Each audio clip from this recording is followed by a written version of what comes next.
Okay, so the plan for today is just to continue with the chapter one PowerPoint. We kind of left off talking about qualitative versus quantitative variables and continuous versus discrete. So we'll quickly review that and then jump into newer material.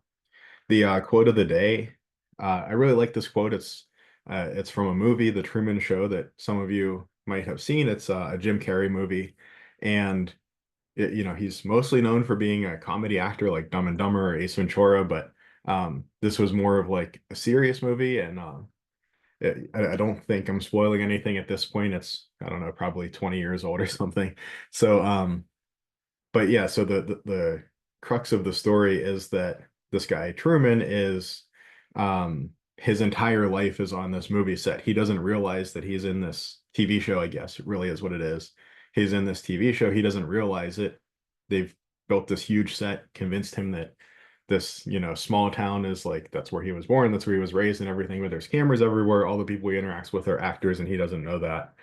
And Christoph, the guy who's the producer, director, like the mastermind behind the whole thing, um, says this quote at one point.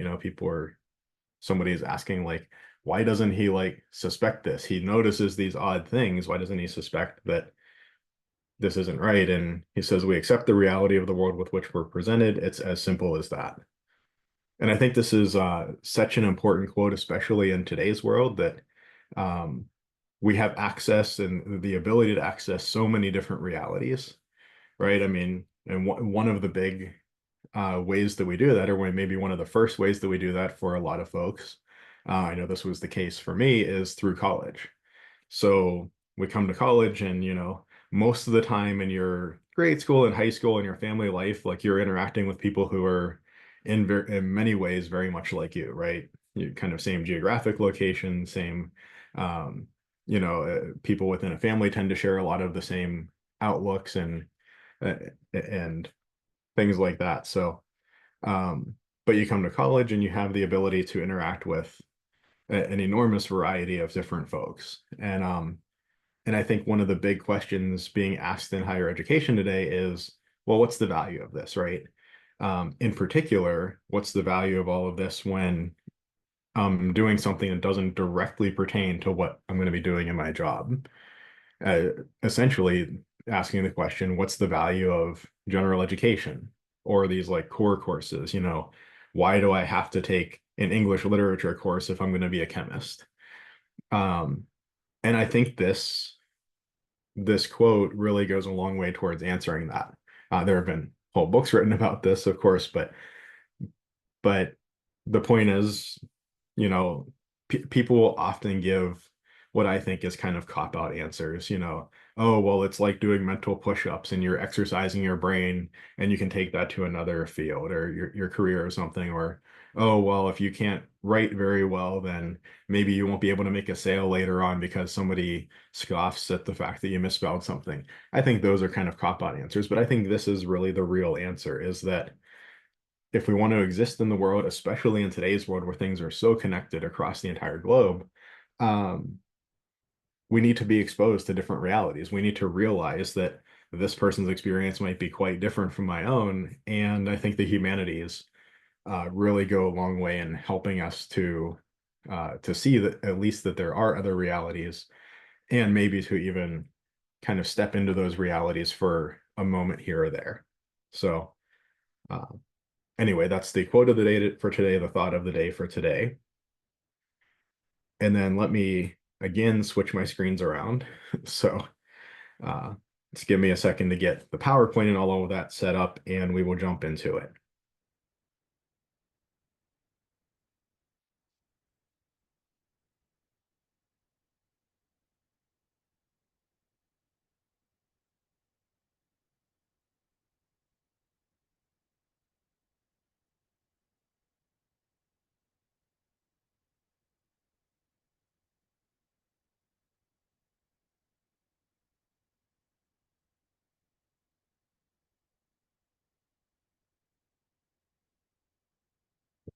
Sorry, it's taking me a couple minutes longer than usual because,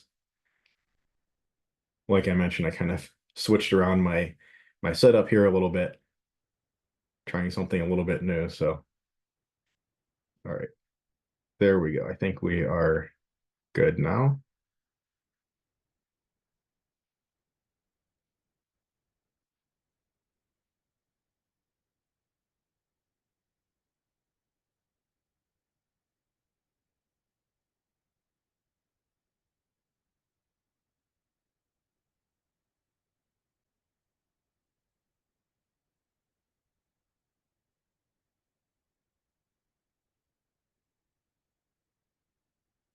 Okay, so this is the last slide that we discussed, and we came up with several variables. We noted that kind of the first way of categorizing them is into qualitative versus quantitative. So qualitative being what we sometimes call categorical variables versus quantitative, which are numerical, typically numerical, or at least have this sense of a natural ordering or ranking. So things like height, weight, age would be numerical. But also we can even think of maybe something like a grade as being kind of numerical. It has a natural ordering or ranking, A, B, C, D, F, or I added a couple at the end here, something like the place that you finish, do you get gold, silver, or bronze medal, or finish first, second, third place? I mean, first, second, or third looks numerical, but if we said gold, silver, bronze, that's just kind of a placeholder for numerical, right? It has a natural ordering or ranking. From there, we said that quantitative variables, so qualitative variables just kind of are what they are, but quantitative variables can break down into two further categories. We can have discrete quantitative or continuous quantitative. And again, importantly, this doesn't have to do with anything like whether we're, say, still collecting data or anything like that. It has to do with the way that we are measuring that variable. So for instance, if we consider height, say height of a person, between any two specific heights, between 5 feet tall and 5 foot 1 inch tall, there are other possible heights. There are other possible heights a person could be.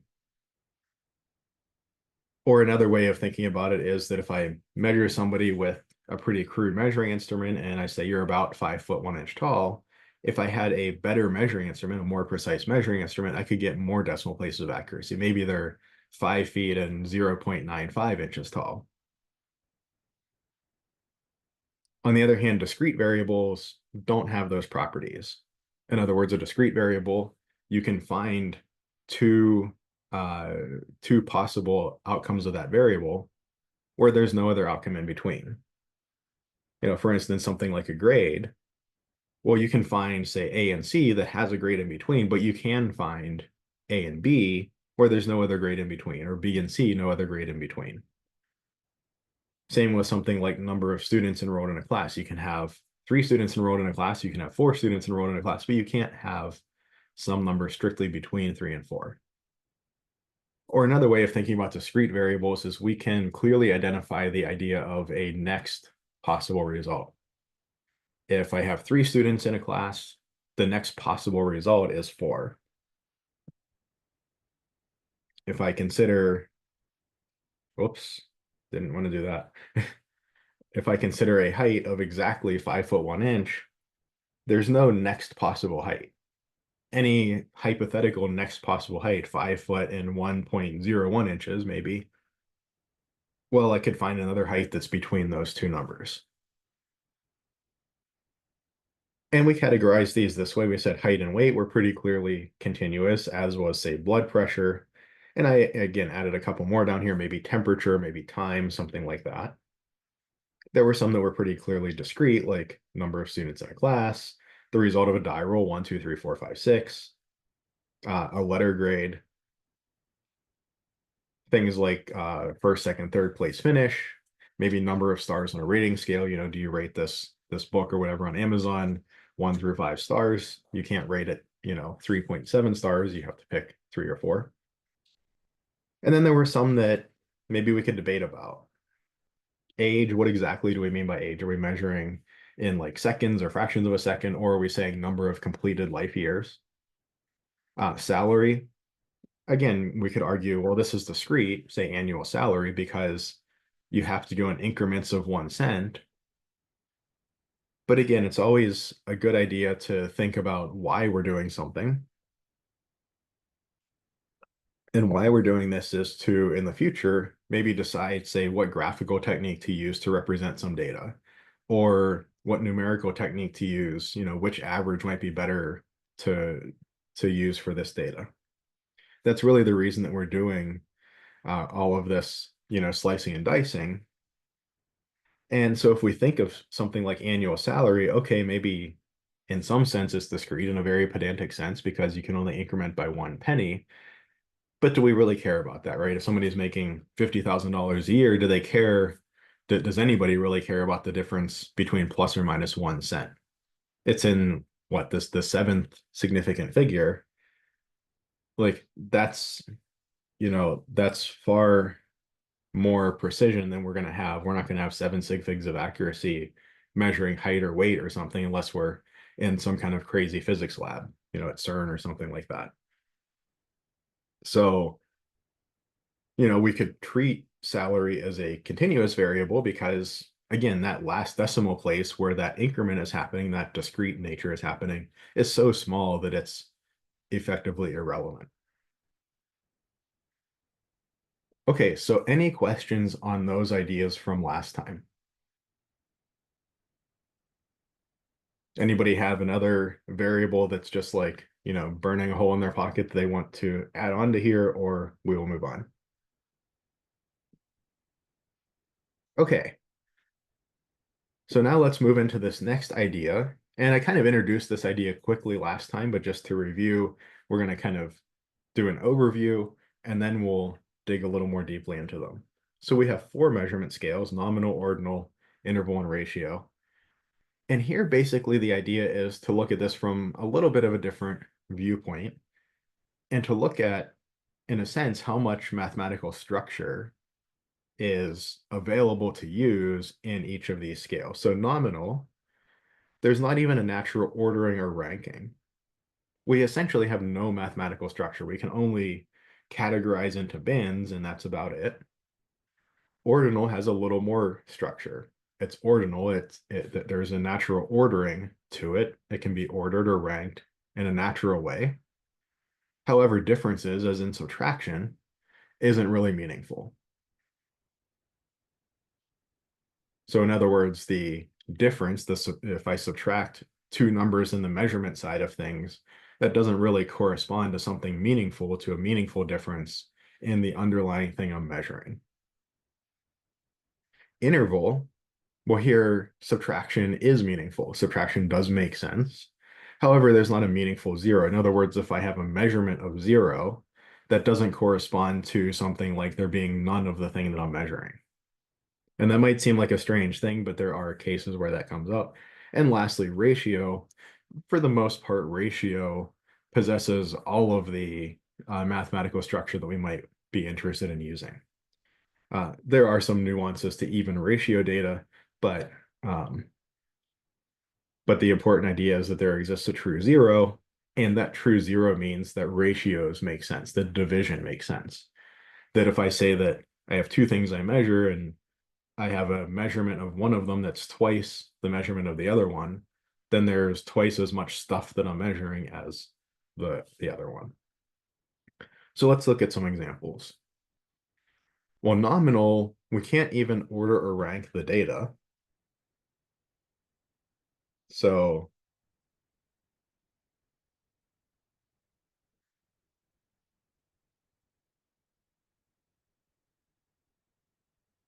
nominal basically is associated with qualitative variables.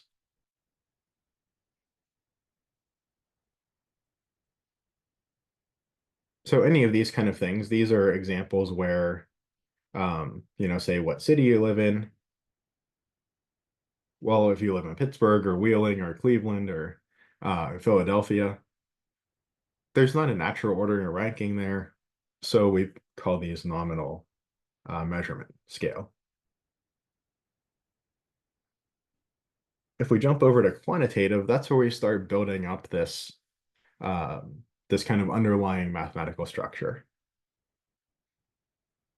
So next I'm looking for situations where I have ordering, where I have a natural ordering or ranking, but differences as in subtraction isn't meaningful. It doesn't really make sense. Well, one example of ordinal might be this one here, place finish. First place, second place, third place, or gold, silver, bronze. There's a natural ordering or ranking there. It does have the structure of being able to be ordered. There's kind of a better outcome and a worse outcome. But if I say maybe I'm thinking about a race, right? How much time did it take people to run this distance, to run a mile or whatever? Well, the difference between first and second place or second and third, maybe first and second were neck and neck, and third is, 5 seconds behind them. Maybe, first place was way out in front of everybody else, and second and third were way behind them, right? So just because somebody is one place away from somebody else doesn't really mean that they ran the race, say, it's not like one place better means 10 seconds faster and two places better means 20 seconds faster or something like that. So differences aren't really meaningful. The first place finisher compared to the fifth place finisher might be a really similar relationship in terms of race time to the first place finisher compared to the second, if 2, 3, 4, 5 were all neck and neck and one was way out ahead. Another example of ordinal might be letter grade. I mean, here we obviously have a natural ordering, but we don't even really have the ability to take a difference, to subtract. So these might be examples of ordinal measurement scale.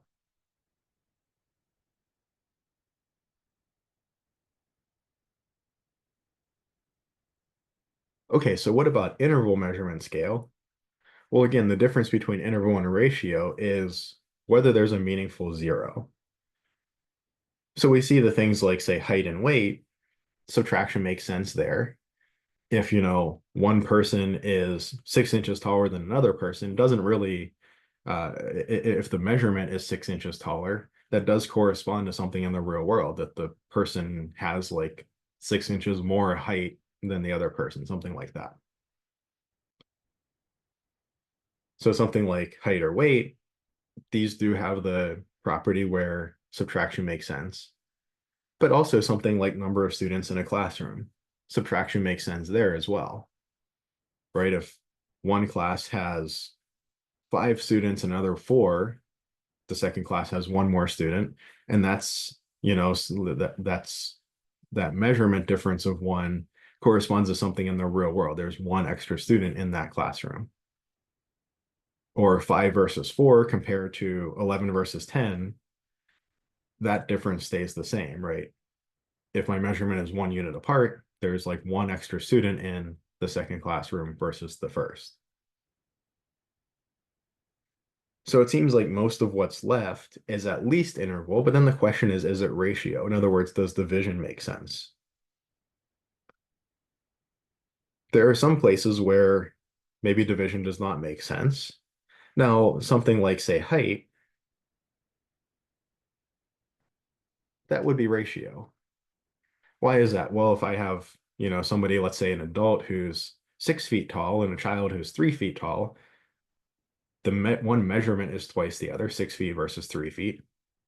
And also the adult is like twice as tall as the kid.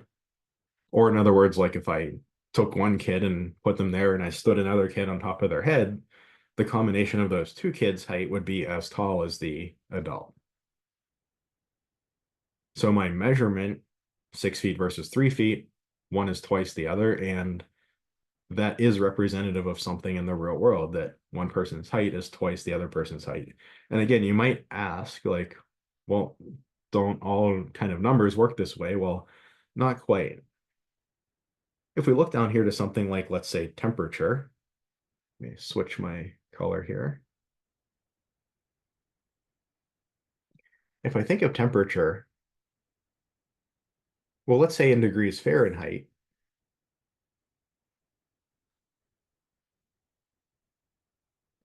does that work this way? if I, go outside one day and it's 30 degrees Fahrenheit, and I go out the next day and it's 60 degrees Fahrenheit, well, that measurement, 60 versus 30, one number is twice the other.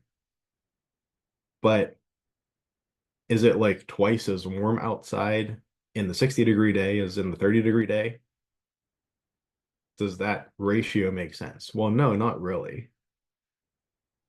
60 is twice 30, but that doubling idea doesn't really correspond to anything in the real world. It's not like twice as warm. If we dig down into what do we mean by temperature, we mean something like ambient kinetic energy in the air. There's not like twice as much kinetic energy in the air when it's 60 degrees versus 30 degrees. So something like temperature measured in degrees Fahrenheit would be interval. What about degrees Celsius? Well, actually, kind of the same thing, right? We think of degrees Celsius as being like the science, unit, but it's also interval measurement scale. In degrees Celsius, we could think about, is it ratio the other way? Does it have a true zero, a meaningful zero? If I get a measurement of 0 degrees Celsius, does that correspond to having nothing of something in the real world? Well, no, not really. It's just kind of the temperature at which ice freezes, or at which water freezes. So we picked this kind of arbitrary place to stick a flag in the ground and say, this is what we're calling zero, where ice freezes, or I keep saying ice freezes, where water freezes. And then we measure up or down from there. Now the gradations up or down are consistent, but we just picked this kind of random flag and stuck it in the ground at water freezing to ice and called that zero. Or for degrees Fahrenheit, 0 degrees Fahrenheit is something along the lines of when you mix water with salt, it freezes at a lower temperature, and whatever the saltiest saltwater solution they could come up with at the time, they mixed it together and saw what temperature that froze at, uh, and that was, I guess, roughly 0 Fahrenheit. So for both the Fahrenheit scale and the Celsius scale, we just kind of stick a random flag in the ground, call it zero, and then we measure up or down from there. These would be interval measurement scales. The same with time in a sense, or date or something like that. Maybe date is a better word for this. This is 2024. Does that mean that like it was the year 2000, like twice as much time after the origin of the universe or something as the year 1000? Well, not really. 2000 is double the measurement of 1000. But again, we just kind of, put a stake in the ground at 0 AD and said we're going to measure forwards or backwards from there. Now, the increments are meaningful.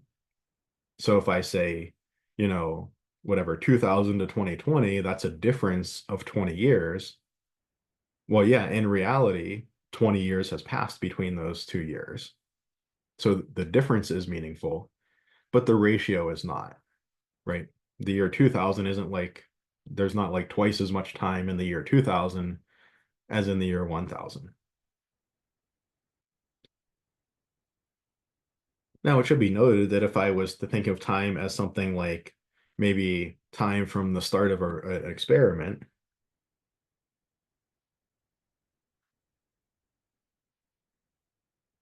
so I have a mouse, I put him in a maze, and there's some cheese at the end of the maze, and I want to see how long it takes the mouse to find the cheese. So I open the door and hit go on the stopwatch and hit stop whenever the mouse finds the cheese. Well, if one mouse took 2 minutes and another mouse took 1 minute, one measurement's double the other. And also one mouse took twice as long as the other. Right? The 1 minute mouse could have found the cheese twice in the amount of time that it took the 2 minute mouse, the 2 minute mouse to find the cheese once.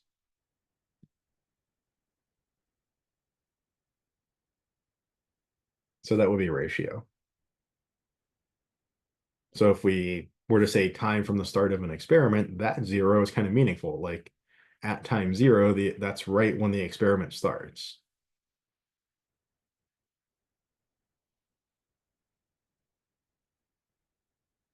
Is there a temperature scale that's used mostly in science, maybe even really mostly in physics and chem? Or is there a measurement scale for temperature that is ratio where double the measurement is related to double something inherent in the physical world?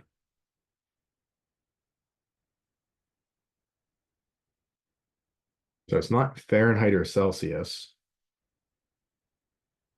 So actually the measurement scale Kelvin, note that you don't say degrees Kelvin, it's just Kelvin.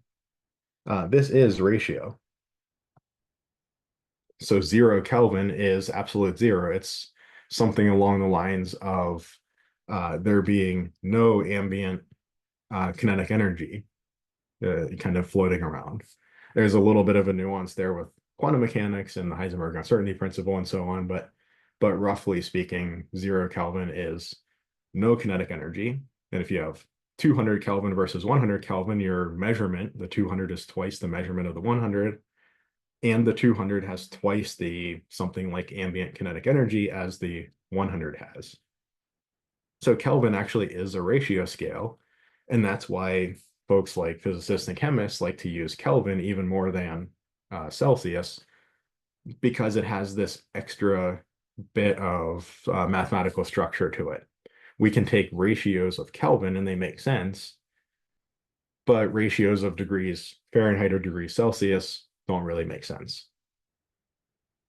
So kind of a little side note on temperature, the Celsius, or sometimes called centigrade scale, because it's kind of graded from 0 to 100 based on where water freezes or boils. So it actually originally was 100 degrees is freezing and 0 degrees is boiling.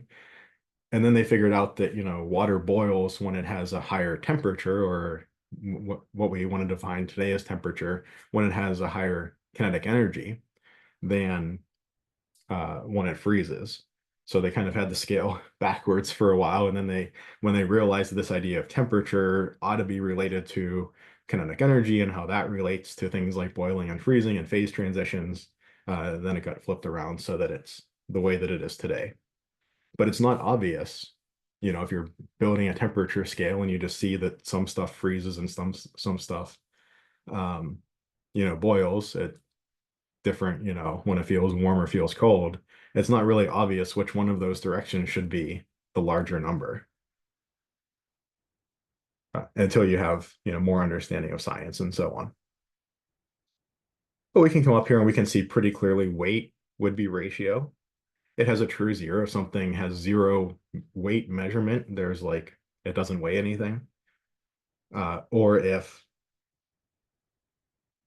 we have, 2 pounds of rice here and 1 pound of rice here, there's twice as much rice over here as there is over there. Age is probably ratio, right? Like a person's age, whether we're measuring in complete life years or, fractions of a second, probably still ratio. Somebody who's 40 is, say, roughly twice as old as somebody who's 20. Same with salary, probably ratio. If somebody made zero salary in a year, they didn't make any money that year. So importantly, things like interval and ratio aren't super closely tied to ideas like continuous versus discrete quantitative. Blood pressure is probably ratio. I don't know. We might kind of debate the science here about what does pressure mean, and we're kind of basing off of some arbitrary pressure. So maybe I'll put a little bit of a question mark next to this one. This might be one of those kind of gray areas. We might debate whether we want to use ratios of pressures, whether that's kind of a sensible thing to do, but at least at first glance, I think blood pressure would be something like ratio. Certainly if you're pushing on something, if I'm like pushing on a wall, applying pressure, that would be ratio data. Number of students in a class. this would be ratio as well. Again, I can think in terms of, do ratios make sense, or in terms of, is there a true zero? Well, if I put a class on the schedule and I have 0 students enrolled, the measurement is 0.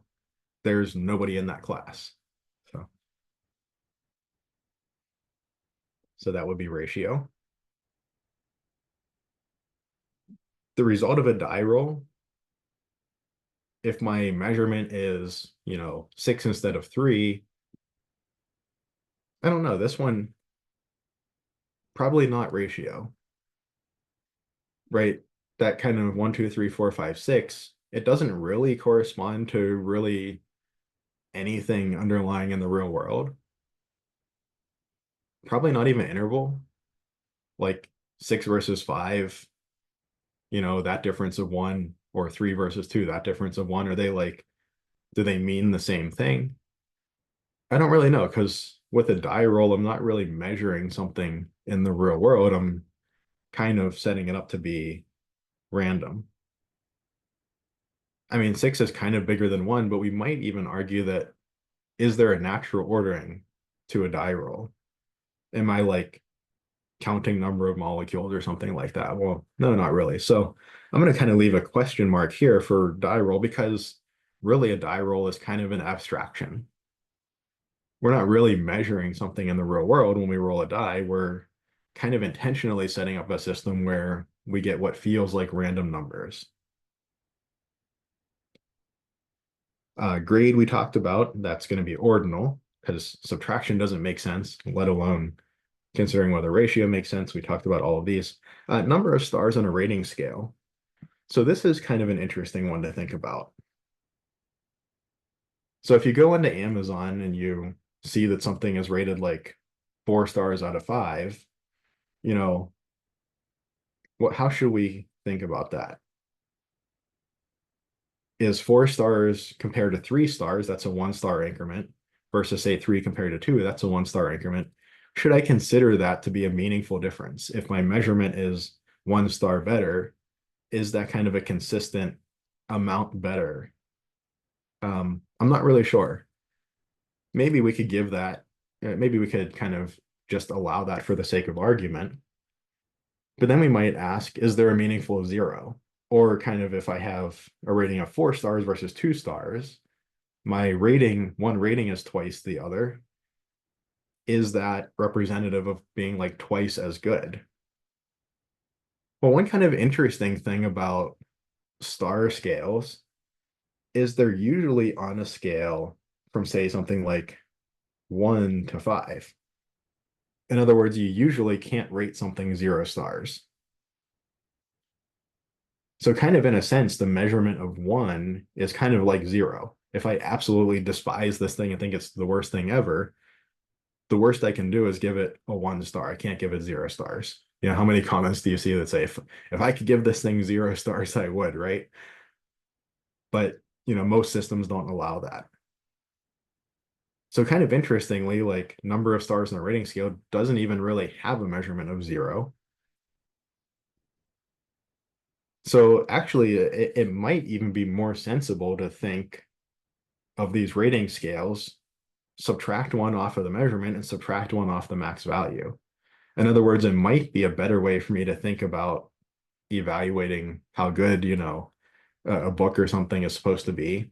If it's rated 4 out of 5 stars, it might be more natural for me to subtract 1 from each of those and say it's like 3 out of 4 stars. That would be like a scale from 0 to 4, and it got 3 stars on that scale.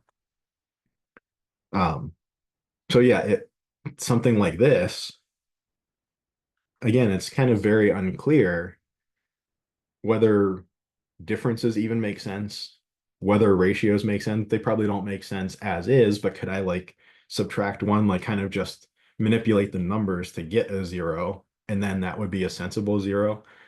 I'm not really sure, right? So there's situations like this where, I mean, this is a question of how are people psychologically interpreting the question and providing an answer, and what does that answer represent even?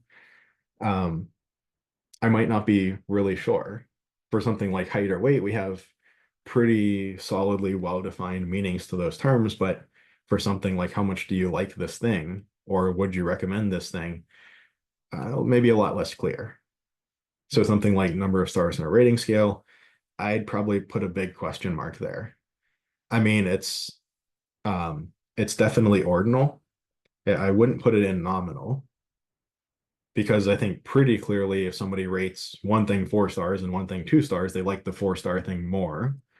I think that's pretty easy for us all to agree on. But as far as whether subtraction or division ought to make sense, whether it's indicative of something uh, in the real world kind of underlying what this measurement is measuring, I'm not really sure. I think, that could be debated.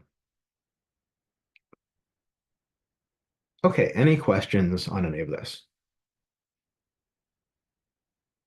So again, why are we going through all of this? Is it just to, you know, whatever, to waste time? Well, not really, because for instance, if I have ordinal data, like say a letter grade, imagine we're in chapter 3. I think most people know how to compute an average. If you don't, that's fine. We're going to cover in chapter 3. But how do I compute an average? Well, if I had number grades for people instead of letter grades, I could add up those numbers and divide by how many students there were in the class. There are 10 students in the class. I add up their 10 scores, I divide by 10, I get an average score. But if I have letters like A, B, C, D, F, I can't add A plus C plus B plus A. That doesn't make any sense, right? I might be tempted to do something like if I had place values, if I said, what was the average outcome of American athletes in such a race, an international race, maybe one person came first and one came fifth and one came eighth. I might be tempted to do like 1 plus 5 plus 8 over 3 to average them. But this is really just ordinal data. It doesn't have enough structure to do that. I mean, I could plug 1 plus whatever I said, 1 plus 5 plus 8 or whatever in the calculator and divide by 3, and the calculator will give me a number back. And I might think that means something, but it really doesn't. This data that I got doesn't have enough structure to compute an average.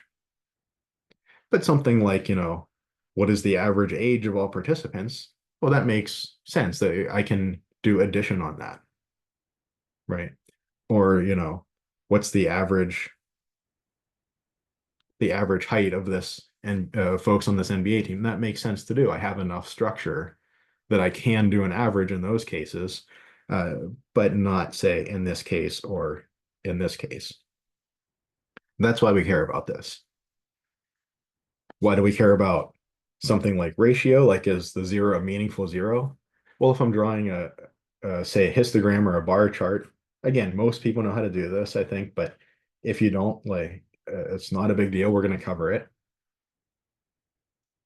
If I have ratio data, I should probably start my y-axis at 0 so that if one measurement is twice the other, one bar will be twice the height of the other bar. That's going to be a more intuitive way for people to look at this and interpret that chart quickly and accurately than if I, use some kind of funky non-zero starting point and my bars ended up looking a lot closer to one another, even though, one bar is actually ought to be twice the height of the other. So I could manipulate my starting value to make the bars look closer to one another or to make them look a lot further apart by choosing kind of a wonky starting place. So that's why we care about this. We want to understand that there are different levels of mathematical structure available for us to use, and that is going to influence what graphical techniques we choose for that data set, what numerical techniques we choose to describe that data set. Any questions on any of this? So I know these 2 slides took a while to get through. Most of our slides don't take this long, but this is fairly technical, so I wanted to give a lot of examples and kind of go through the same material a few times. Okay, so no questions. Let's move on then.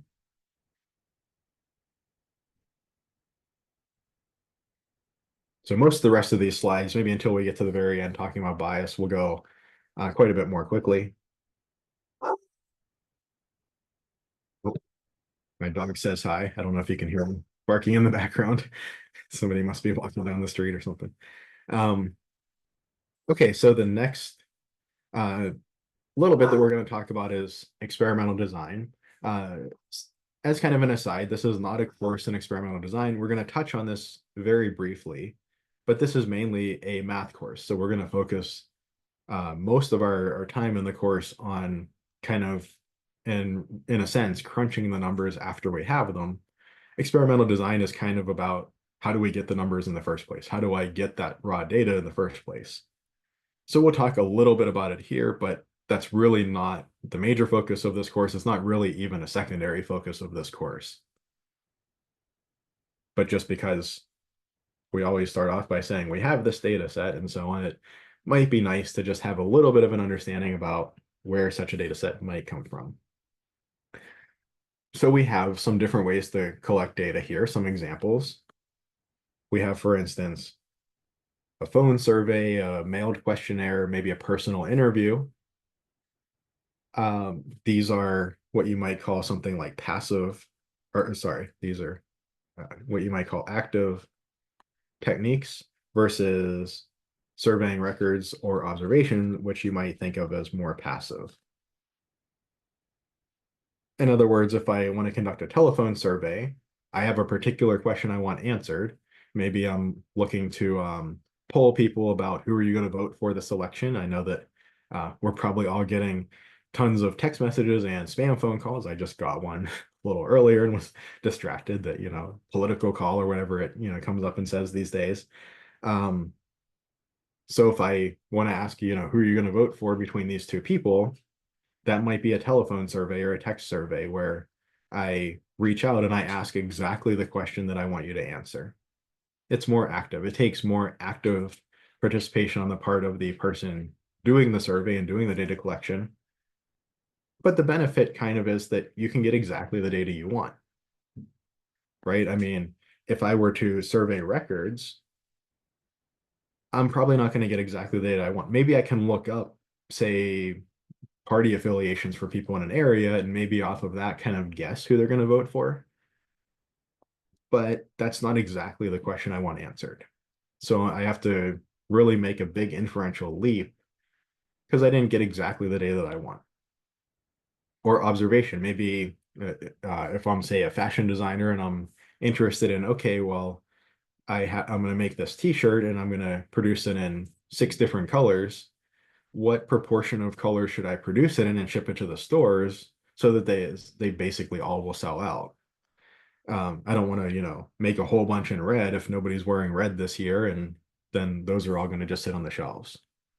So I might say go downtown and just watch people walk by and see what color shirts people tend to be wearing these days and what proportion. That might give me some information. But again, this has its limitations. So observation, like I'm not actively participating in the process. So I don't know, maybe if I go downtown during a Browns game, I'll think everybody's wearing brown and orange. And um, but that's not really, that's not really representative of most times in most places. So active has that benefit of being able to kind of ask exactly the question you want and get hopefully exactly the answer you want. On the other hand, active is much more costly. It takes a lot more time and effort and so on. And I could end up biasing the results.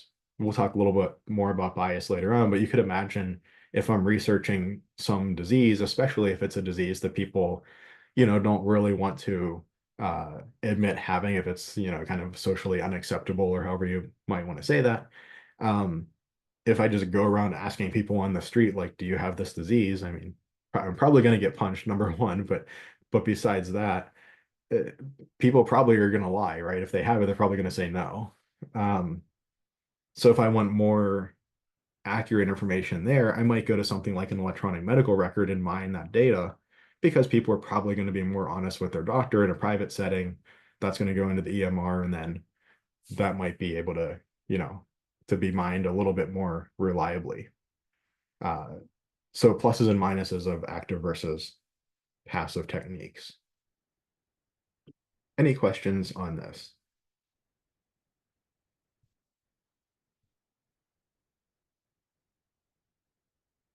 So to the idea of bias, so a statistic, remember that parameters are descriptive metrics that relate to populations. Statistics are descriptive measures that relate to samples. So what I usually want is the population parameter, and what I'm usually stuck with is the sample statistic.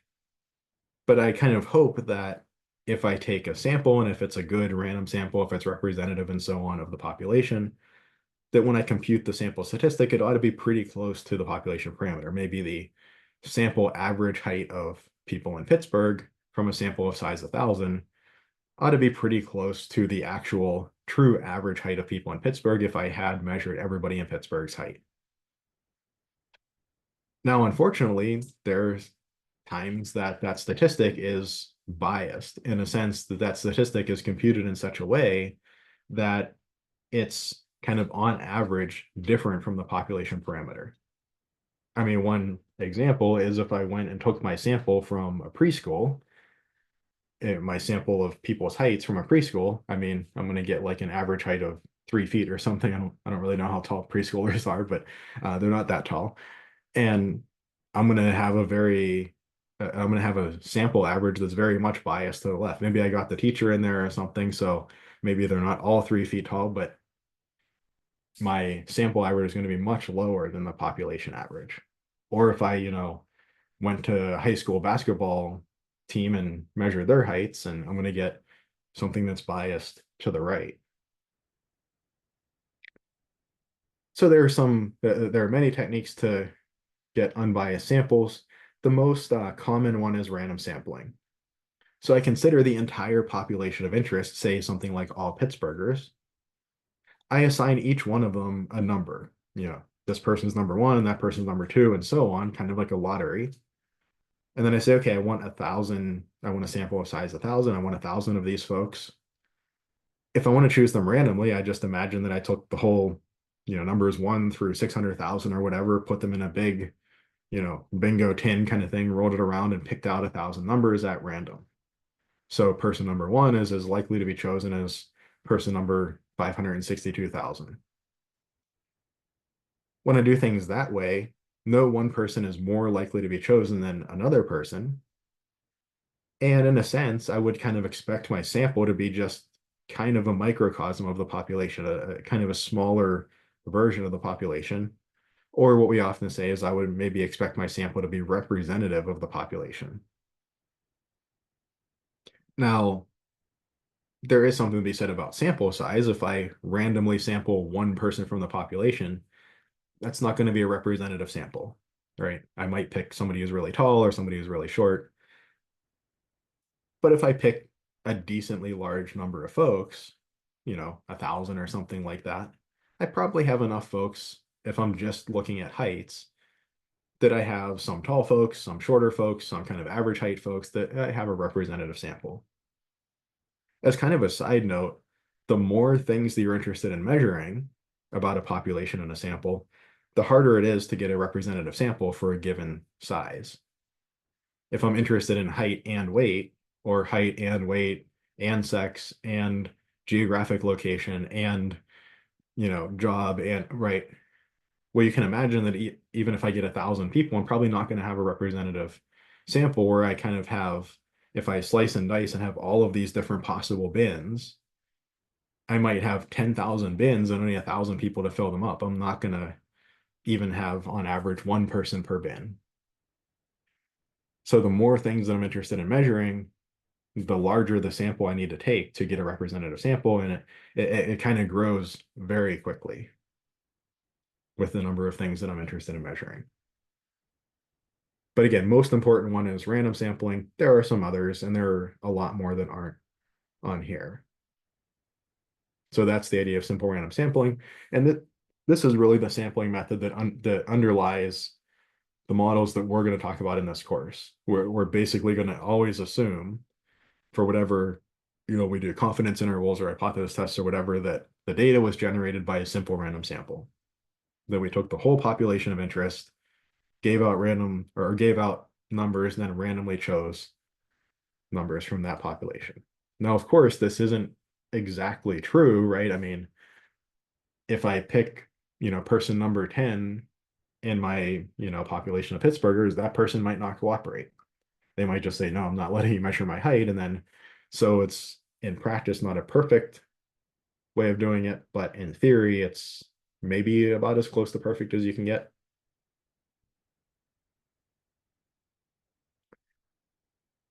Uh, there is one other one that I think is important to mention, particularly when we get to things like, say, hypothesis testing or the ideas of setting up experimental versus control groups, which we'll talk about in a couple minutes here, but the idea of stratified sampling. So the idea is to separate the population into two or maybe more groups based on some known characteristic. These groups are called strata. A single one is called a stratum. And then from within each stratum, we randomly sample. So maybe I'm interested in, how do men compare with women on such and such metric on, let's say, height, or are men on average taller than women? Well, I'll take my population, I'll split it into men versus women. Each man I'll give a number 1, 2, 3, 4, 5, and so on, sample from within men and get my men sample. And then I'll go to my women and 1, 2, 3, 4, 5, sample from within the women, get my women sample. And those are my two samples from those two different strata. So this idea of stratified sampling is kind of important. It's just splitting the population into subpopulations and then sampling from within each subpopulation. And some others here. Uh, Textbooks like to make a huge deal about voluntary response samples. I mean, I don't know how big of a deal to make out of it, but basically when you go and you see those, whatever, you go and read some article on some news site and off to the side it says like, what are your thoughts about, whatever hot button issue? And you click, I agree or I don't agree or strongly disagree or whatever it is, and you see the results. Those are results that are typically from a population that's really not representative, or sorry, from a sample that's really not representative of the population. Um, Obviously that's going to be biased by the the, uh, the points of view of the people that clicked on that article and read it. Um, if you have a Fox News article versus a CNN article, you're going to get very different, say, political leanings, for instance. It's also going to be biased by, well, who tends to click on those polls, right? I mean, probably people who feel kind of strongly one way or the other, or at least who care about that. If you've ever clicked on those polls and then they ask you like 3 or 4 random follow-up questions, like that's probably the worst data you can get because people are just going to click random stuff until they get to the end. So like, I don't know who they're selling that data to, but whoever they're selling that data to is getting ripped off. Presumably they're selling the data. Hopefully they're smart enough not to use it themselves. But anyway, I mean, books like to make a big deal about this being a really poor sampling method. I mean, fair enough, but that doesn't have much bearing on most of what we're going to talk about for the rest of the course. But just know that, when you see that kind of stuff, always, I guess the biggest thing to think about here is always think about where did the data come from? What are the biases in the data, the mathematical biases that we're talking about here? And what are the kind of biases in a more loose sense of the people collecting the data, of the people providing the data? Okay, so moving on to observational versus experimental studies.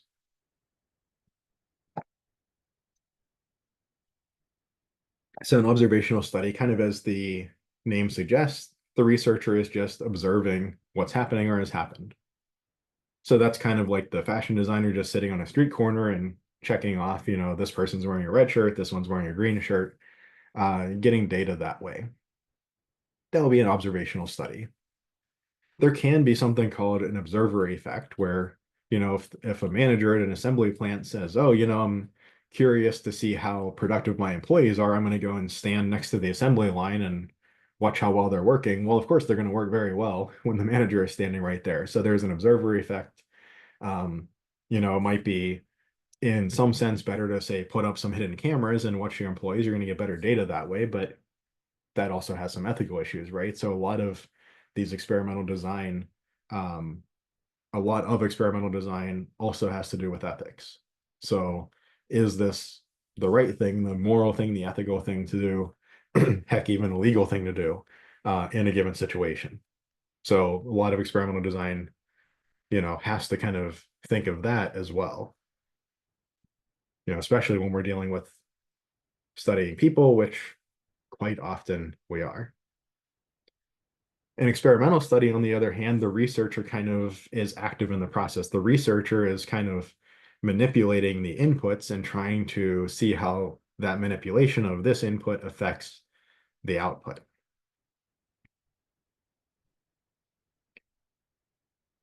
So in an experimental study, I like to think of kind of having an independent variable going into some black box. I don't understand how the black box works, but I'm trying to get a little bit of information about how it works. If you ever played, those like puzzle games or strategy games, you might like push this button and see what happens, and push some other random button and see what happens, and try to solve the puzzle by pushing a bunch of buttons, seeing what each one of them does, and then learning about it, and then using that information to solve the puzzle. So the independent variable, or the explanatory variable, is the input. And the dependent variable, sometimes called the response variable, is the output that we're concerned with. A great example here is something like a pharmaceutical trial, where maybe we have an input of, say, the number of milligrams of an active ingredient. I came up with some new pharmaceutical compound that I think treats some particular disease. I might, say, give some subjects, of course, I mean, all within ethical bounds and all that, but I might give some people 10 milligrams, some people 20, and some people 30 milligrams. And maybe on the output, I'm looking at, say, something like cure rate or response time or something like that. Do more people get better, or more people get better faster with 30 milligrams than 20, and with 20 compared to 10? So maybe I'm manipulating this one variable. I'm kind of turning this one knob on the input, how much active ingredient do they get, and then I'm measuring on the output how quickly do they get better, or what percentage of folks get better.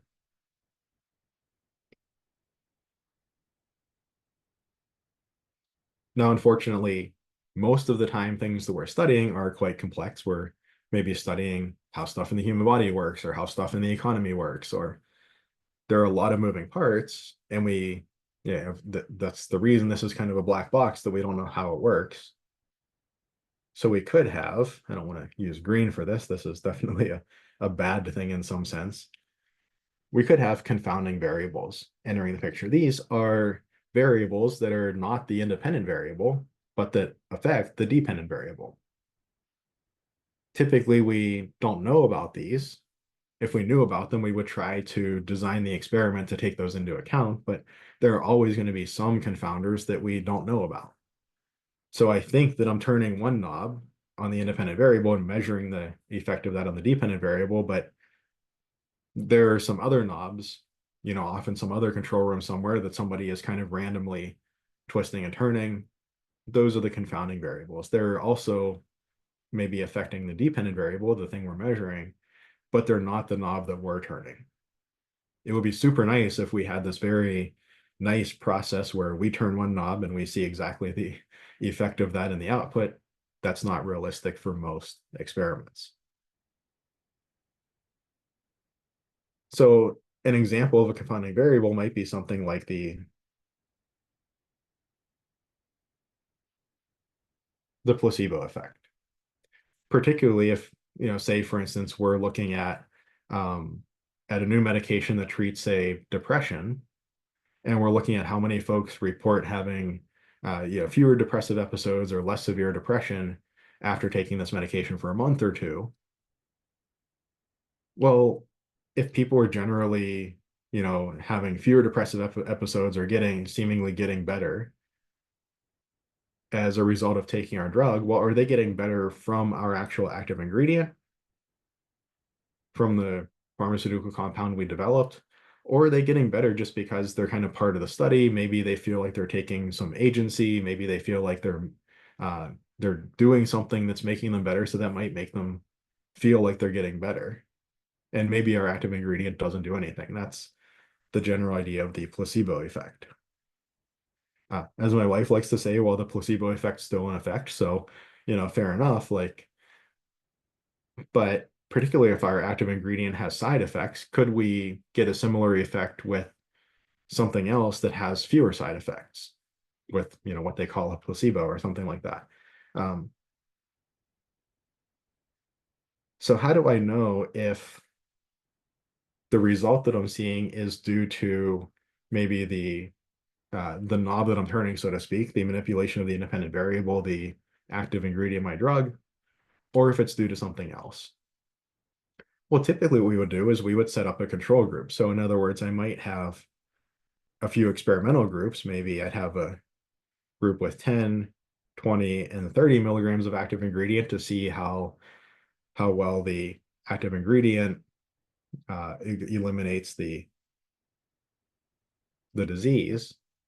But then I might set up a control group where I treat all of these folks exactly the same as the other ones. They get the same doctor follow-ups, they get the same surveys, they even get the same inactive ingredients. They take, let's say, a pill once a day or something. It has the same coatings, the same binding agents, and so on.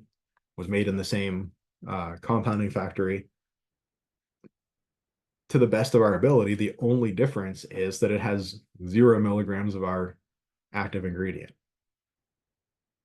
If I follow this control group, this 0 active ingredient group through, and they also get better faster, and they get better faster at about the same rate as the 10, 20, or 30 milligram folks, well, then it seems like most of the effect is due to the trial itself and not my active ingredient. My active ingredient, my pharmaceutical compound, probably doesn't work. On the other hand, if the 0 milligram folks, don't get better uh, a whole lot more effectively than just, what we'd expect from somebody who's not taking any medication, not taking part in a trial, and the 10 milligram folks get better, at a higher rate, and the 20 even a higher rate, and the 30 even a higher rate still, then I might be quite convinced that my active ingredient is doing something.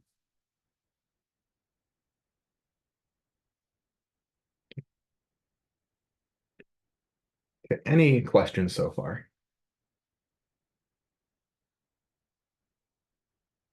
One of the really big things that results from us wanting to study a population, but being stuck typically with studying samples, is we run into this idea of sampling error.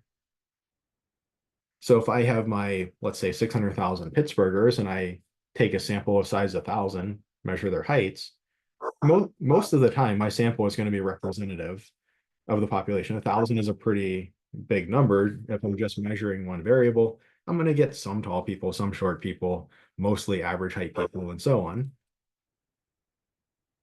But I could just by chance happen to pick all of the numbers, all of my 1,000 people are like, for my sample, are like the tallest 1,000 people in Pittsburgh. That could happen, right? Probably not very likely, but I could have picked for my sample size 1,000, I could have picked the actual 1,000 tallest people in Pittsburgh. That's going to be a horrible sample, but I won't really know that, right? That shouldn't happen very often. That should be very rare that something like that happens, but it could happen. Or I could have picked for my 1,000 people, all of my 1,000 people are, 6 years old or younger. And then I'm going to get a sample with very small heights. I'm going to get a very low sample average. It's not going to look like the population average at all. Again, that should very rarely happen, but it could happen. So basically all of chapters 7 and 8 is investigating sampling error. If I'm stuck working with a sample when I would like to work with a population, and if I'm trying to make an inference from something I know from the sample about that aspect of the population, how confidently can I connect the two? If I did my sampling process in a way that, if I took, say, a small sample where it is not very unlikely that I get the 6'7" basketball player or the 3 foot tall preschooler. Maybe if I took just a sample of size 1, like that wouldn't be too unlikely of a thing to happen, that I get somebody who's quite short or quite tall. And I mean, I might not be very confident in saying that my sample average looks a lot like the population average. If I took a bigger sample, the chance that I get all tall folks, 1,000 out of 1,000 tall folks or 1,000 out of 1,000 little kids, much less likely. I think just intuitively we can kind of understand that. And again, we'll look at the details more in chapter 7 and 8, but this idea of understanding sampling error um, and understanding its effects on making the inference from samples to populations, really big and important idea. And it really comes from us wanting to say something about the population, but being stuck with a sample most of the time.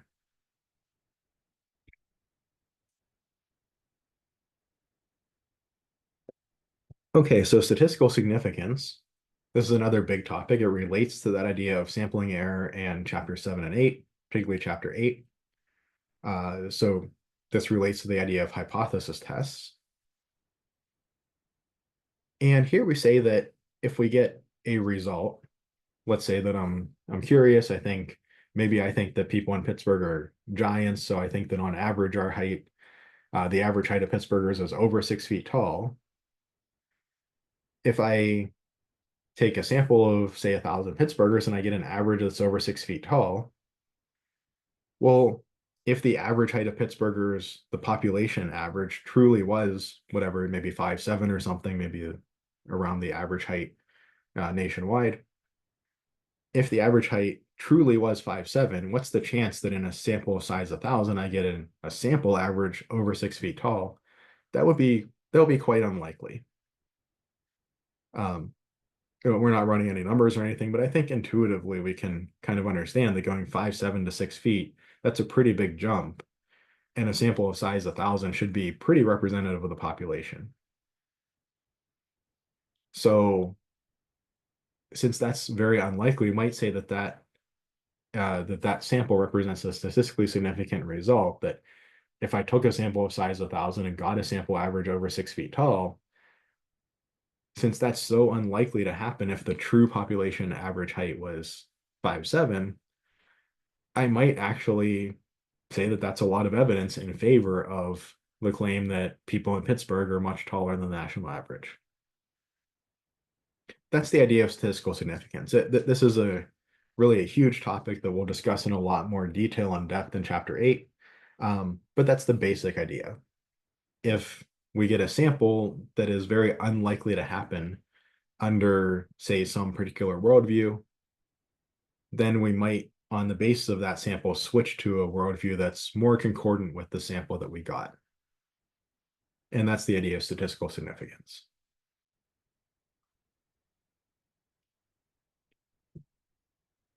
And then also discussing a little bit of correlation versus causation. This is something we'll get to in chapter 10, right near the end of the course. But again, just kind of mentioning it here. So correlation is a measure of the degree and type of relationship between two variables. So here, maybe I'm looking at a given population and I'm measuring people's heights versus their weights. Taller people tend to weigh more, shorter people tend to weigh less. So I'd expect this to be a positive relationship. So if I knew that somebody was on the higher end of the height spectrum, I would expect them to be on the higher end of the weight spectrum and vice versa. Now, it's important that just because we show correlation, just because we show a relationship between two variables, that doesn't imply causation. That doesn't imply a causative relationship between the variables. Sometimes it does, but just the correlation alone doesn't imply that. It doesn't give strong evidence in favor of a certain causative relationship. One kind of funny anecdote is, and I really hope that this was a prank. I really hope this person wasn't being serious, but there's like a recording of a radio show. You can look it up on YouTube or something, where somebody called in and they were complaining about the deer crossing signs. So, especially in Pennsylvania, we see them all the time. You drive down the road and there's a sign that has like a deer crossing, so to watch out for deer that they might cross there. And this lady's calling in and complaining. She's saying, why would they put deer crossing signs on such busy roads? Why don't they put them on less busy roads? And the hosts are kind of confused. And she's like, why would they be telling the deer to cross where it's so busy? They're going to get run into, they're going to, you know, destroy cars and get killed and all of that. Like, why would they put the deer crossings on busy roads? They should put the deer crossings on the less busy roads so that the deer cross there. It's like, right, it's getting the causation backwards. So deer tend to cross at deer crossing signs, but it's not the existence of the sign that makes the deer cross there. It's that the deer cross there, so they put up a sign up, right? So there's a correlation between where do deer cross and where do deer crossing signs exist. You know, deer crossing signs exist where deer more often cross. There's a correlation between the two, but we don't want to make the assumption that, you know, the sign is what's causing the deer to cross there. It's the other way around. It's the deer crossing there that makes the sign exist there. There's another one where this guy is like pulling over, he pulls over on the side of the road and he's like selfieing himself, and he's saying, you know, this is ridiculous. We're wasting all of this energy.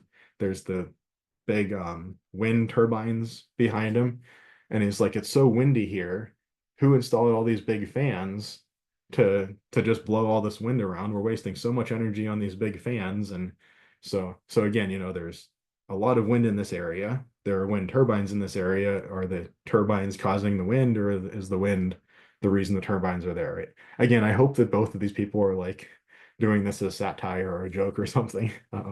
But we can see, you know, these are kind of silly examples, but there are more insidious examples. There are examples where we see a correlation between two things, and we would think that that establishes causation, that one thing causes the other, and that's not very clear, right? So these kind of silly examples are just illustrating the point, but the point can come about in less obvious ways.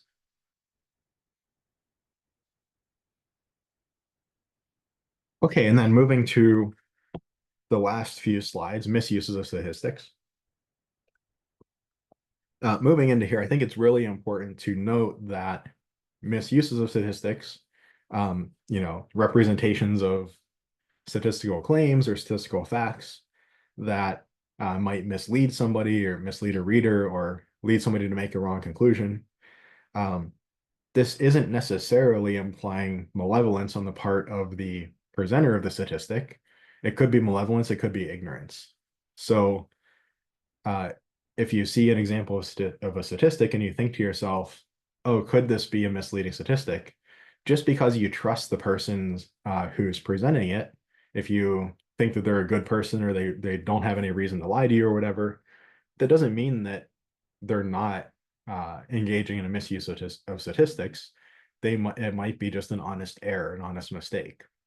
They might be presenting something in a deceptive way, and not doing it intentionally. So just because you trust the person doing the presenting doesn't mean you should trust that this isn't a misuse of statistics. Okay, so, and of course it could be malevolent too. So it is always good to think about conflicts of interest too. And somebody with a conflict of interest is going to be maybe a little more likely to misuse statistics than somebody without a conflict of interest. So I've kind of roughly grouped this into three different slides. One having to do with samples. We've already discussed a little bit of sample size. I think we can intuitively understand that if I have a population of 600,000 people and I take a sample of size 3, and even if it's a good random sample, you know, I'm not taking 3 kindergartners or 3 basketball players. If I just take a good random sample of size 3 and measure their heights, like, it's a lot more likely that I can get 3 tall people out of 3 than that I can get 1,000 tall people out of 1,000. So typically, we want to see larger samples. Typically, a larger sample is better. On the other hand, though, especially these days when we can mine data from, say, electronic medical records and things, you'll see research in the medical literature where they have a sample of size 100,000. They have 30,000 people in this group and 60,000 people in that group. And it's like, Yeah, like what, why do you need such a big sample? And that there are downsides of having such big samples. I mean, number one, you know that the researchers obviously, and not saying that they claim that they did, but you know that they obviously did not look at each one of these results. That data is maybe uh, a little less trustworthy, right? The researchers wouldn't have gone through every one of these, the people with the expertise in this field, and verified, yeah, this patient does actually fit the criteria that we're interested in.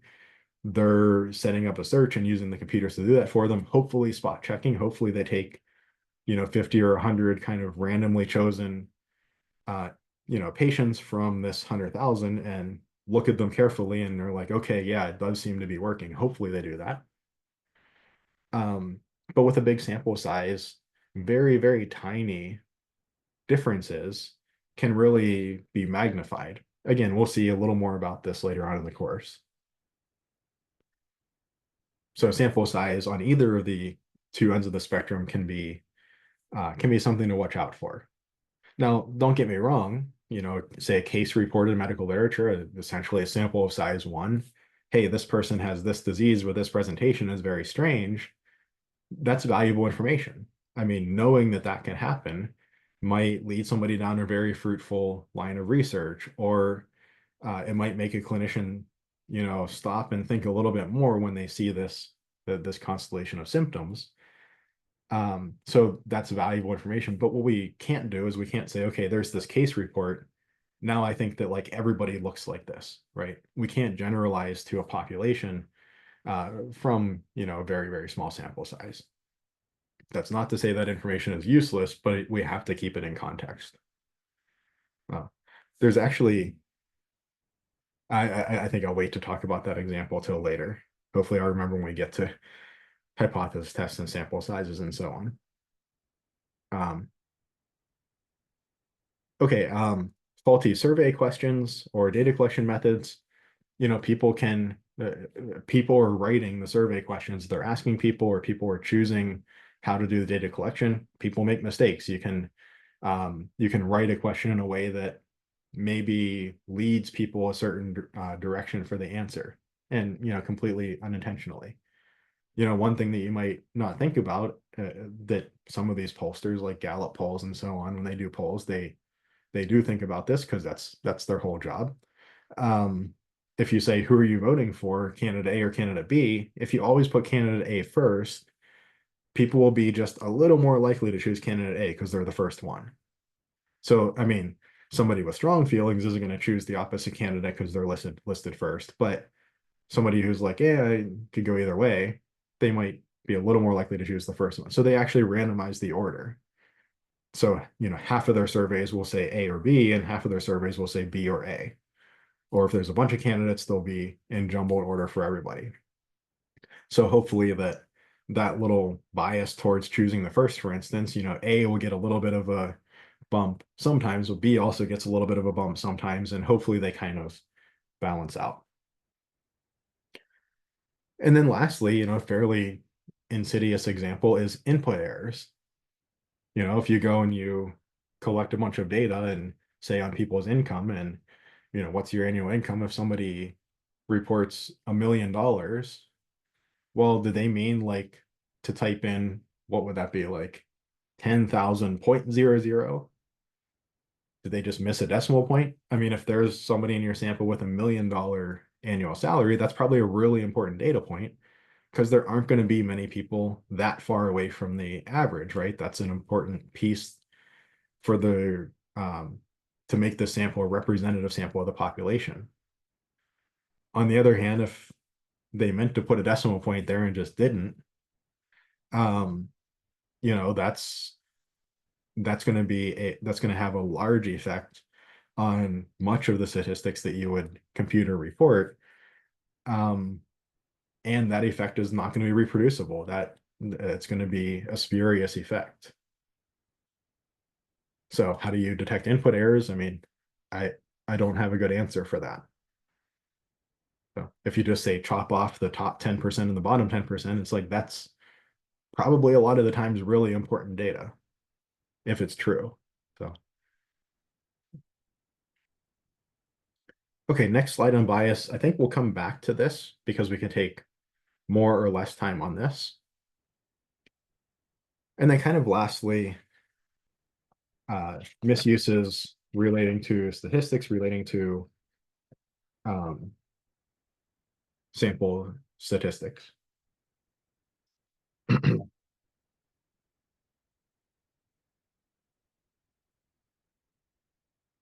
So some different ideas here. One example is, well, which technique do you choose to represent your data? Right? If you want to construct a graph, how do you build that graph? What type of graph do you choose? Or if you want to report something like an average, we're going to see there are several different things that are kind of like an average. One is just the average, but there's also this idea of the median or the mode or the mid-range or some others. And in certain situations, one can be better than another. So with so many measures of center, how do we decide which one to report? Do we report the one that most closely lines up with what we think is true about the world? Well, that doesn't seem very ethical. Do we report just the average because that's what everybody understands? But in some cases, that's a poor measure of center, right? So do we just kind of pick one at random? Do we report them all? Well, the whole purpose of reporting something like an average, if I have a sample of size 100, I want to report to you one number that gives you some understanding of some aspect of that 100 numbers. If I report to you 10 measures of center instead of 100 raw data points, like how much have I really helped you, right? Another issue is inconsistent units. One example is, let's say that we have a bunch of, say, weather stations around the world, and maybe our US weather stations report data in degrees Fahrenheit, and say other stations in the world report data in degrees Celsius.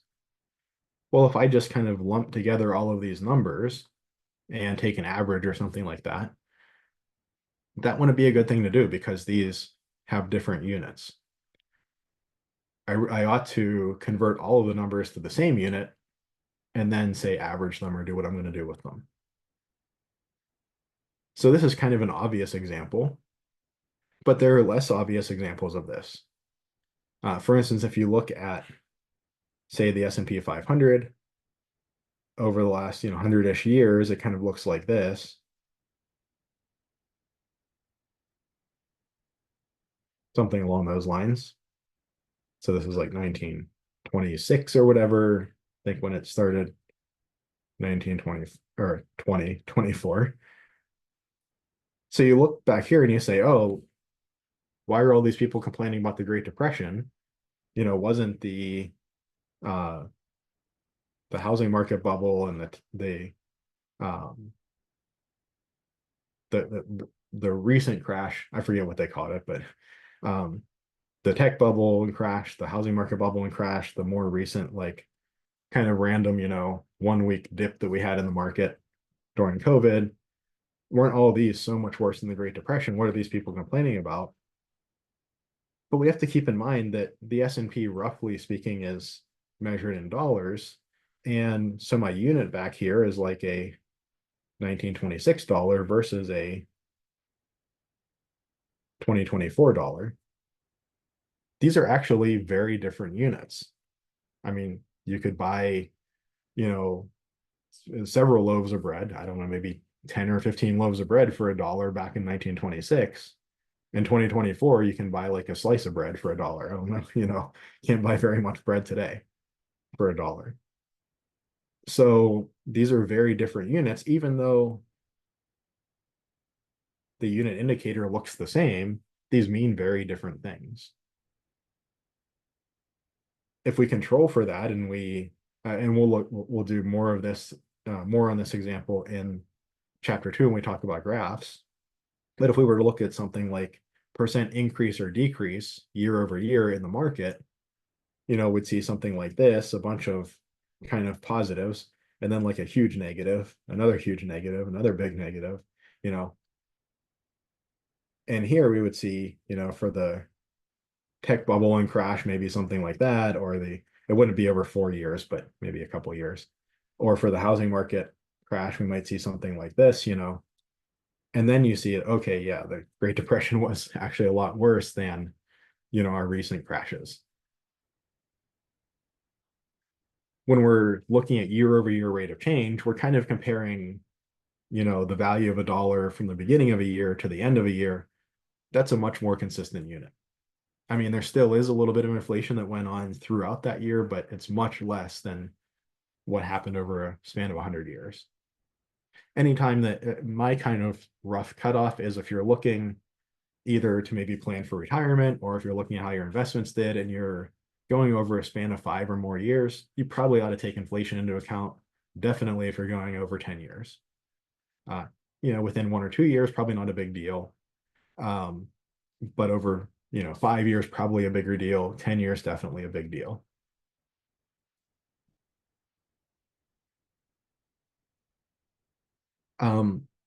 One category is kind of like things that seem like they're statistics, but don't actually say anything. You see these all the time, taking this medication may reduce the risk of heart attack and stroke. Well, anything may do anything. That's not a scientific statement. What are kind of what's at least the baseline for a scientific statement? Well, it probably ought to be empirically refutable. I probably ought to be able to demonstrate that it's false by providing evidence from the real world, by providing data and an argument. And it probably ought to be repeatable too. So somebody else probably ought to be able to go and kind of do the same experiment and confirm that what I did is actually right. I mean, how can I refute this? Oh, well, I mean, it didn't happen in your study, but I just said it might happen. Well, anything might do anything. That's very different than saying, you know, in a randomized trial or in a prospective randomized control trial of 1,000 participants, the risk of heart attack and stroke over a 5-year period was reduced by 30% compared to a control group. That actually says something. Somebody can set up an experiment and see whether that result can be repeated. Uh, something like this doesn't really say anything. Or like something like this, college grads are 30% less likely to be unemployed. Well, less likely than whom? Who are you comparing it to? What, less likely than preschoolers? I mean, we probably think that they're talking about either comparing to non-college grads, but they might be comparing it to just population in general, of which college grads is a subset. It gets very murky. Who are you comparing it to, right? That's actually pretty important. Something like this, wearing your seatbelt reduces the chance of dying in a car accident by 400%. Again, probably we're comparing wearing your seatbelt versus not wearing a seatbelt, so we probably can safely presume that.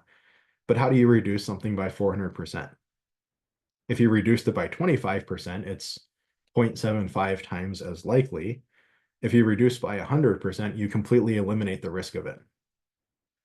I mean, probably what they mean is reduces it by a factor of 4, reduces it to 25% of the original risk. But again, that's not clear. So we're not really sure how to interpret this. You see these kind of things all the time, in advertisements, save up to 30% or more. It's like, well, that doesn't say anything, right? 20% is in the save up to 30% side of things, and 40% is in the 30% or more side of things. So it doesn't really say anything. I admit that this one's a little pedantic, but I saw this on like a serious government form, and I thought that it was kind of absurd. But it said basically applicants must be at least 21 years of age or older. Um, so what does this mean? Like, I'll decide when you apply whether my criterion is 21 years of age or older. Maybe it's going to be 40 today, maybe it's 27 yesterday, and then you have to be at least that age to apply. Like, I mean, either say at least 21 years of age or say applicants must be 21 years of age or older. There's also an issue of like, do you include the number that you're stating or not? Strictly bigger than or bigger than or equal to, that's an issue that comes up sometimes. So basically we have to be very precise in our language when we're being careful about making statistical claims. If we're not sufficiently precise, then we end up really not saying anything. And there's no way that somebody can refute that or argue against our claim. Sometimes people do that on purpose because they can just kind of keep moving the goalpost, as it's called. Oh, that's not actually what I meant by that. Here's what I meant by that, right? And sometimes people just do it innocuously, but again, if you're not really sure what the person's saying, then all of the evidence they present in favor of that, it's less convincing at the very least, let's say. Also, another aspect of misleading statistics is misleading graphs. The way that we choose to represent a pie chart or a histogram. I talked about that a little bit with this example up here with ratio data. The way we choose to represent a graphical technique could be misleading. Again, all of these could be intentional or unintentional. So, just because you think or that a person's a good person who wouldn't mislead you intentionally, or, it wouldn't be even in their best interest to mislead you, it doesn't mean that they haven't made a mistake. So we'll talk about misleading graphs in chapter 2. And another example is relevance. Kind of long story short here is numbers can be presented that seem to be very strong evidence in favor of a certain claim and are actually fairly weak evidence. For instance, going back to the idea of statistical significance, we could have a result that is highly statistically significant, but that doesn't mean it's relevant, particularly if I have a huge sample size. In other words, I could have a 1% difference in outcomes that's probably it's probably not meaningful enough to say have a clinician change their practice with respect to these patients. So it's below what some clinicians would think of as their minimally clinically important difference, and yet still be very statistically significant. Still be very clear evidence that this population doesn't look like that one. So highly statistically significant doesn't necessarily mean extremely relevant for practical purposes. Just because the math lines up very nicely and gives, very outstanding numbers for this particular idea doesn't mean that the practical relevance in the real world really carries that same weight. Any questions on anything from today?